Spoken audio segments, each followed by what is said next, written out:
तो देखो अभी मैं बोल रहा था बारिश होने के लिए, देखो बारिश होने भी लगा। स्वागत है आपका फिर से एक मेरे नए ब्लॉग में। तो गाइस यहाँ पर बस खेत में खड़ा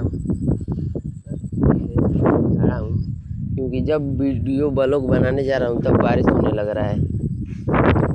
इस समय भी बारिश हो रहा है, झिम झिम कर रहा है क्योंकि बारिश का मौसम आ गया है अब, तो इसीलिए हमेशा बारिश होते रहता है। इस समय अब हमेशा बारिश होगा। आप देखेंगे कुछ दिनों में पूरा ही पानी से डूब जाएगा ये सब, क्योंकि यहाँ पर पानी आता है बाढ़, तो उससे परेशान रहते हैं।